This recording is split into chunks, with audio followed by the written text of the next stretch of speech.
none se niyo ko bambwiye ko umuzi ko kuramuzi? mani je niyo ndamuzi, twariganye twarakuranye twaranabanye. Nagize amahirwe turamenyana, hama ndamwigisha bike kuri gitari kuvyo noba je nari nshoboye kubanza. Nukuvuga niyo ngerageje kumugusobanurira, numuhinga, akunda abantu, agira umutima mwiza, kandi kumenyana nawe vyangiriye umumaro mwiza cyane.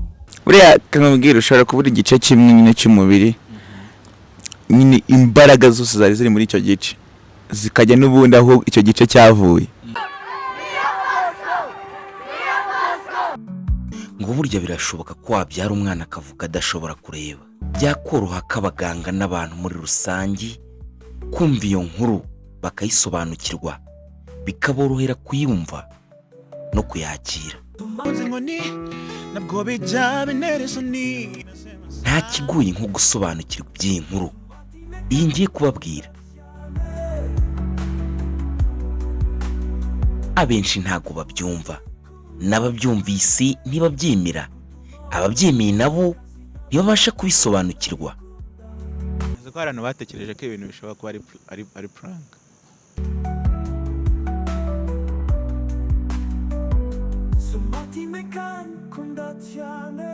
Iyi nkuru ni inkuru mpamo, ni ubuzima bugoye kubusobanukirwa. Uyu ntiyabivukanye, byamubayeho yaravutse, byamubayeho nyuma. Gusa kuri ubu ni umunyamuziki, ni umuhanzi, ni umucuranzi wa gitari ku buryo buteye ubwoba, ku buryo butangaje. Uyu yisanze atakaje ubushobozi bwo kureba, atangira gutakaza imbaraga n'ubushobozi bw'izindi ngingo zimwe na zimwe. Harimo nk'uko yatakaje kuvuga, atangira kuvuga bimwe bita uburimi. Ese byagenze gute? Ibyo kuvuga byo byaje koroha, kuko yavugaga bimwe bita uburimi. Gusa papa w'umubyara yatakaje imbaraga nyinshi kugira ngo avuze umwana we, avuze umuhungu we, ariko byose ntibyakunze ko uyu muhungu akira neza. Byarangiye ibyo kugobwa ururimi uko imyaka yagendaga ishira, umwaka wiyongera ku wundi, byariyongeraga. Ariko papa w'uyu mwana yakomezaga gutakaza ibyo afite byose kugira ngo amuvuze akire neza. Yiyumvishaga ko uko azagenda akura azagenda akira. Isi ibi byari byagenze gute? Nyirizina ikibazo uyu mwana w'umuhungu yari afite akiri mutoya, ntago ababyeyi be babyumvaga, ntibabisobanukirwaga, mbese muri make ntago bari bazi ikibitera. Niyo mpamvu ise yashyiragamo imbaraga nyinshi kugira ngo avuze uyu mwana. Ntago bashoboraga gutahura ikibazo neza nyirizina uyu mwana afite. Nawe tekereza, umwana w'imyaka 3 ushobora gutahura ute kadashobora kureba neza, gafite ikibazo cy'imirebere? Biragoye. Iki kibazo gikomeye cyane cyo kutareba k'uyu mwana byari bigoranye kugitahura. Gusa icyo kuvuga cyo bagendaga bakibona, ariko bakibaza ko bisanzwe ko uyu mwana ukazagenda kura azakira. Iki kibazo bagitahuye nyuma y'imyaka 3 yose uyu mwana ari ku isi. Batangiye kugenda barushaho kumukurikirana kuko bari batarasobanukirwa uburemere bw'iki kibazo. Mu mpera z'umwaka wa 2006 aho uyu musore yari atagiye ishuri mu mashuri y'abanza, nibwo batahuye iki kibazo neza. Abiganaga n'uyu mwana bagendaga bo babona iki kibazo neza, ndetse n'abarimu bamwigishaga, kuko iyo mwarimu yandikaga ku kibaho cy'umukara akandikisha ingwa yera, uyu mwana yarabisomaga neza cyane. Ariko mwarimu iyo yabaga agerageje kwandikisha irindi bara, uyu mwana ntiyabibonaga, ahubwo yarahagurukaga akabaza, akabwira mwarimu katabasha kubona ibyanditse aho hantu, kandi abandi babibona neza. Ntabwo ibi byari kurubaho gusa, kubera ko no gusoma mu ikayi cyangwa mu kindi gitabo habaga handikishije umukara mu mweru, uyu mwana yarabisomaga. Ariko uretse n'inyandiko gusa, n'amafoto y'irindi bara ntabwo umwana yabonaga. Cyari ikibazo gikomeye cyane. Nk'uko byatangiye atabasha kureba amwe mu mabara atandukanye, ayandi akayabona, ariko nabyo bitari neza cyane. Papa w'uyu mwana yaje guhamagarwa ku ishuri, aganirizwa ku kibazo cy'uyu muhungu we. Abarimu bamusobanuriye iki kibazo cy'uyu mwana, umubyeyi arabyumva.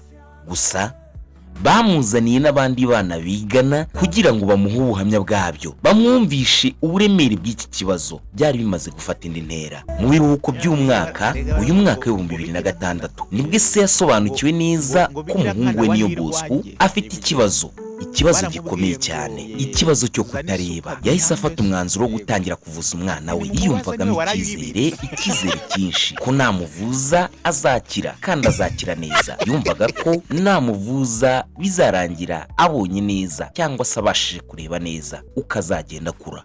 Ibi byabaye ku uyu mwana ari mukuru, ari ingimbi, ntabwo yabivukanye. Gusa nyuma y'uko yihaye izi ngamba zo kuvuza umuhungu we Niyo Kwizerwa, nyuma yaho amariye kubwirwa iby'inkuru n'abari abarezi be, nibwo byatangiye kugorana cyane. Byaragoranye kugeza no mu rugo iwe, mu rugo rwa Auguste nta kuzuyaza. Uwo mwaka ukirangira, abanyeshuri berekeje mu biruhuko. Auguste afata umuhungu we berekeza mu bitaro bikuru by'amaso i Kabgayi. Gusa kuko ibiruhuko byari bigufi, abanyeshuri baje gusubira ku ishuri. Bosco na se bari bakiri kwa muganga, nabo baratashye kugira ngo umwana akomeze kwiga. Niyo Bosco asubizwa ku ishuri. Aha hari mu mashuri abanza, yigaga mu mwaka wa mbere agiye mu mwaka wa kabiri. Mu mwaka w'2007 Niyo Bosco yagombaga guhita yimuka akava mu mwaka umwe akerekeza mu wundi nk'abandi, ariko se umubyara yakomezaga kubona uburemere bw'ikibazo uyu mwana we yari afite uko iminsi yashiraga. Ise umubyara yongeye kubitekerezaho maze afata umwanzuro ukomeye cyane. Yafashe umwanzuro wo kumukura ku ishuri akabanza akamuvuza. Auguste yafashe umwanya yerekeza ku ishuri umwana yigagaho, abasaba ko bamureka akabanza akavuza umwana w'umuhungu. Nta kindi bari gukora, baramwemereye. Yamukuye ku ishuri, nuko n'ubundi berekeza i Kabgayi. Abaganga bakomeza kumukurikirana, baramuvuye. Uwo mwaka wose urarangira, ariko n'ubundi ikibazo gikomeza kuba ikibazo. Dogiteri mukuru w'ibi bitaro amaze kubona ko Niyo adakira, batangiye kwibaza icyateye iki kibazo. Hashyizweho itsinda ry'abadogiteri ngo bakurikirane bamenye neza icyateye iki kibazo. Nyuma y'igihe gito, dore umwanzuro babonye. Wari umwanzuro uteye ubwoba, wari umwanzuro utangaje. Barumiwe.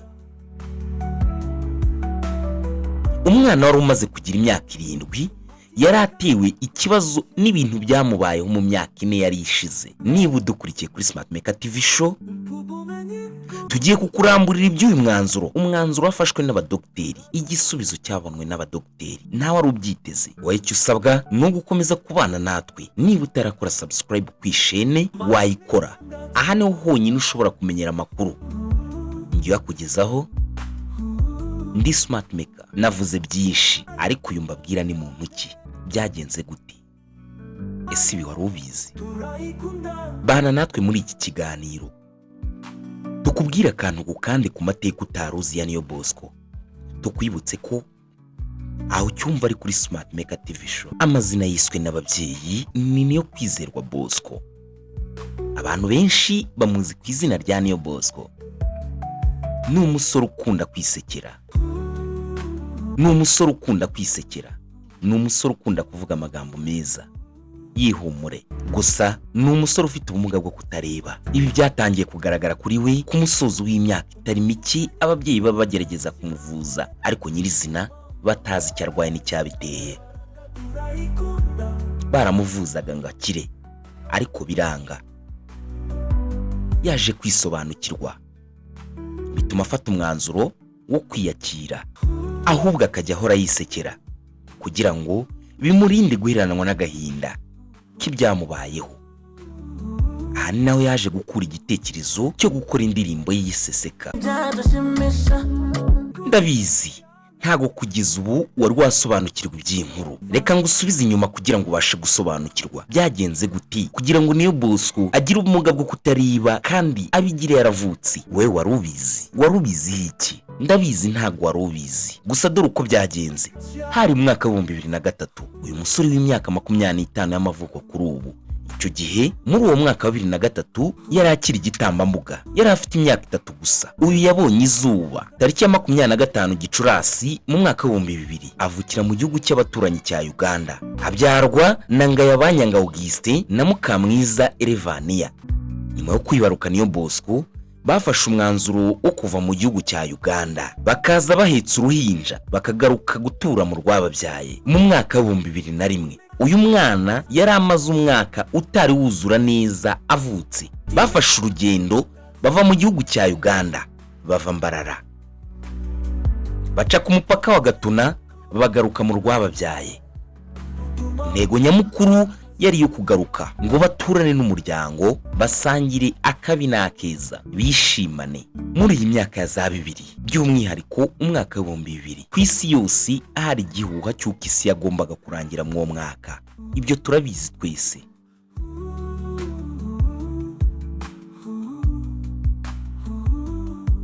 Uwo mwaka warageze, abantu bari babizi neza ko isi yagombaga kurangira nta kabuza, nk'uko byari byaratangajwe n'abahanga benshi b'isi. Abahanga bakoze computer bavugaga ko systeme ziremereye za computer zizaba zirangiye kubera ko hari hagiye gutangira ikindi kinyejana gishya, ariko abatuye isi bari bazi neza ko isi igomba kurangira. Uwo mwaka warageze, isi ntiyarangiye. Nyuma y'uko isi itarangiye mu mwaka, abantu benshi bari batuye isi batangiye kuva hirya no hino bagasanga bagenzi babo ngo bishimane kubw'igitangaza Imana yari bakoreye. Isi ntirangire. Ibi tubyibuka nk'ibyabaye ejo, na kalendari zimwe twifashisha tumenya iminsi zarangiriraga mu mwaka wa 2000 zimwe na zimwe. Nguko uko umuryango wa Niyo Bosco wari utuye mu gihugu cya Uganda wiyemeje ukavuga ngo reka tuve muri Uganda tugaruke mu rwatubyaye, tuze duturane n'inshuti, duturane n'abacu, dufatanyirize gushima Imana hamwe, duturane dutuje. Uri mu kuraza. Si icyo gihuha gusa cyari kiri mw'iyo myaka ya za 2000 n'ubundi. Isi yari yugarijwe n'ibyorezo bitandukanye, indwara zitandukanye. Tubyibuka nk'ibyabaye ejo. Muri iyo myaka ya za 2000, tuguha urugero, hari harateye ibyorezo bitandukanye. Hari icyorezo cy'igituntu, ntawe utabyibuka. Hari icyorezo cya hepatite B na C, ntawe utabyibuka. Bamwe ubuzima barabubuze kubw'ibyo byorezo. Icyorezo cya sida cyari gifite imbaraga ziteye ubwoba. Muri icyo gihe imiti igabanya ubukana bwa sida yari itari yaboneka, twari tutari twayimenya. Abantu benshi barapfaga bazize ibyo byorezo. Hari icyorezo cya malariya. Malariya yari ikomeye cyane. Imiti ivura malariya nayo ubwayo yari itari yakwiragira ku isi, by'umwihariko mu Rwanda nk'igihugu cyari kikizamuka mu iterambere. Inzitiramibu hirya no hino zari zitazahagera, zari zitunzwe n'abifite. Ndabyibuka neza nk'ibyabaye ejo. Iyo wajyaga ahantu ugasanga bafite inzitiramibu, byaragutangazaga ukibaza icyo ari cyo kikakuyobera. Mbese muri make, abatari bafite ubushobozi, ubuzima bwabo bwari buri mu kaga. Malariya. Mu ntangiriro z'ikinyejana cya digital, ikinyejana cya 21, ikinyejana muri rusange cyiswe digital age century, cyangwa se ikinyejana cy'ab'imyaka igezweho. Mu Rwanda rwacu by'umwihariko, abaturage bagiye bibasirwa n'izo ndwara zikomeye. Gusa turi kuvuga kuri Niyo Bosco. Reka tuvuge ku cyamuteye ubuhumyi, ariko kikamutera ubuhumyi yaravutse yarakuze. Byagenze bite? Malariya. Mu mwaka wa 2003 mu Rwanda, ikigo cy'igihugu cy'ubuzima cyerekanye ko malariya yagize uruhare runini mu mfu z'abanyarwanda, aho imibare yagereranywaga n'impfu ziva ku bantu 1000 kugera ku bantu 8900 mu turere tumwe na tumwe tugize u Rwanda. Bivuze ko 52% kugeza kuri 78 y'abaturage b'u Rwanda bose bapfaga. Icyo kigereranyo cya 52 kugeza kuri 78% bicwaga na malariya. Turabizi neza, hari n'abavandimwe bacu iki cyorezo cyahitanye. Uwo mwaka ubwo Niyo Bosco yari yuje imyaka 3 yaje gufatwa n'indwara. Ababyeyi be bamwirukanyiriza kwa muganga, baje kumupimamo indwara ya Plasmodium cerebromalaria, cyangwa se mu rurimi rwacu ni malariya yibasira igice kinini cy'ubwonko.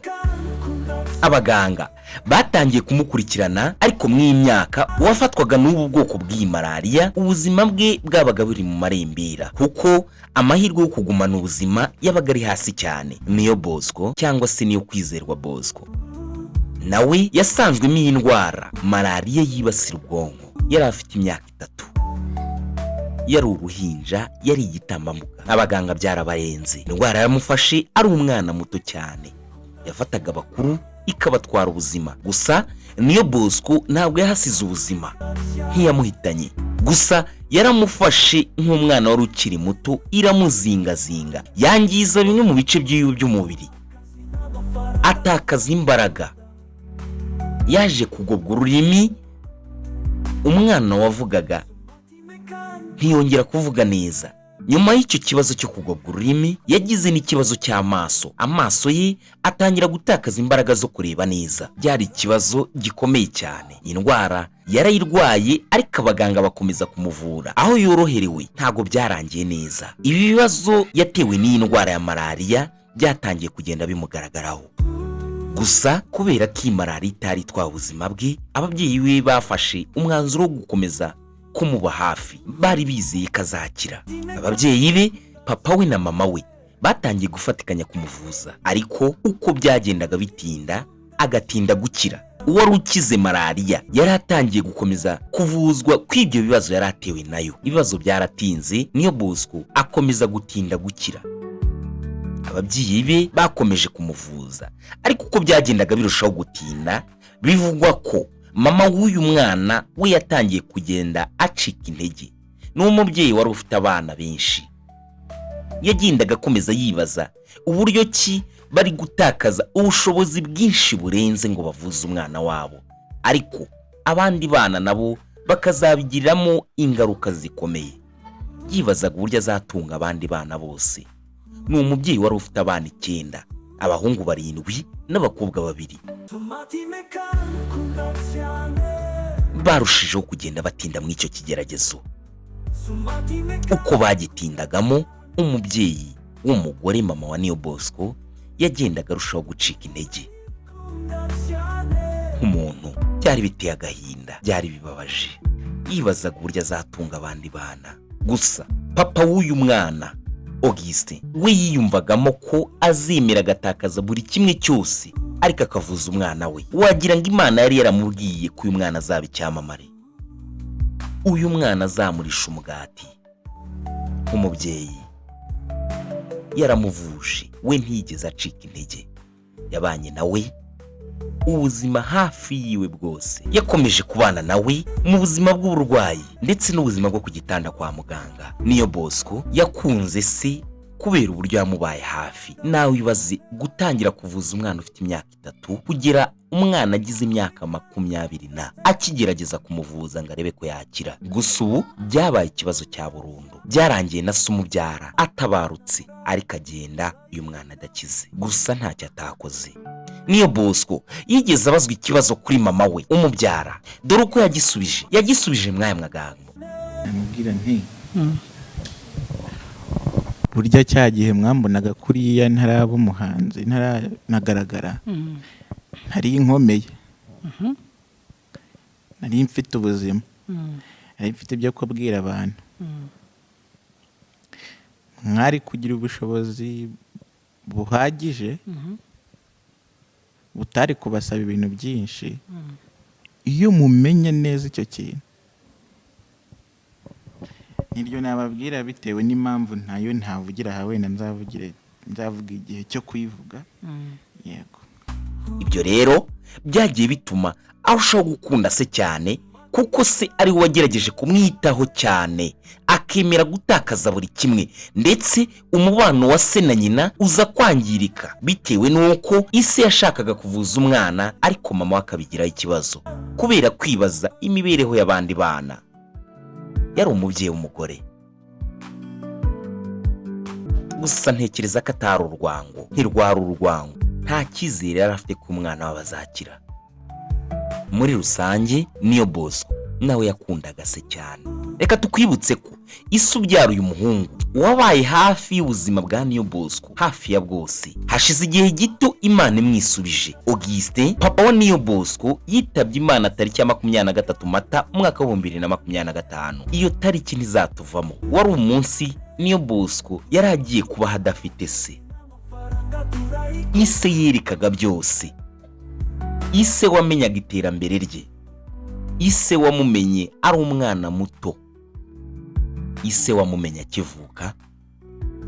Ise wabanye nawe afite amaso mazima, akaza kwangirika, akaza kuba Niyo Bosco kuko ufite ubumuga bwo kutareba, ariko icyamamare. Ise wabaye intangarugero. Ise wabaye umubyeyi wihangana. Niyo Bosco yari agiye gutangira kubaho ubuzima batari kumwe, bwari ubuzima bukomeye.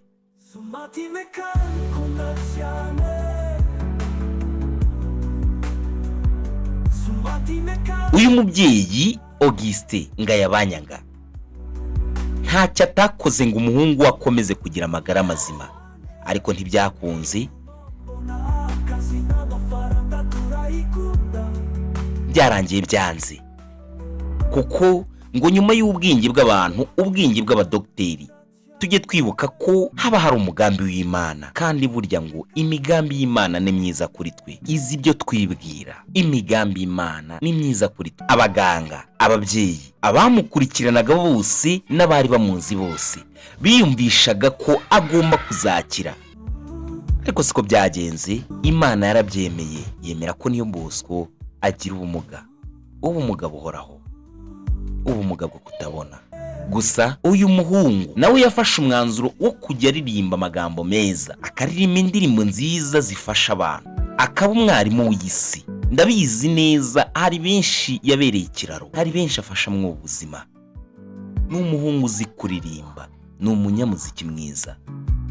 Iyo muganiriye akubwira ko atazigira akora indirimbo za zindi zo kuvuga ngo nkoraho ibintu nk'ibyo, ahubwo abenshi bamuzi ko aririmba indirimbo za gospel. Gusa akubwira ko atari gospel gusa aririmba, ahubwo aririmba n'indirimbo zifasha abantu. Umva ukabivuga. Ndi umuhanzi uririmba ubuzima, ndirimbira buri muntu wese. Imana yemeye ko ibi byose biba. Imana ikemera ko Niyo Bosco agira ubumuga bwo kutareba, ubumuga buhoraho. Ibyo abenshi batumvaga, ibyo abenshi batasobanukirwaga, Imana yo yarabyemeye. Ntibyamubujije kwamamara, ntibyamubujije kuba umuhanga mu ishuri, ntibyamubujije kuba umwarimu ndetse n'umucuranzi ukomeye cyane ufasha benshi, ntibyamubujije kwiyakira, ntibyamubujije kuba umwanditsi n'umuhanzi mwiza w'indirimbo. Afasha benshi, yandikira benshi, twamumenye kenshi. Ni igitangaza. Bwari ubuzima bwa Niyo Bosco wakurikiranaga kuri Smart Maker TV Show. Nimba bigufashije, dukore subscribe ku ishene, dukomeze kubana, twubaka umuryango munini, twubaka umuryango mugari. Njye mwari kumwe, ndi Smart Maker. Ndagushimiye. Kazi n'amafaranga turayikunda.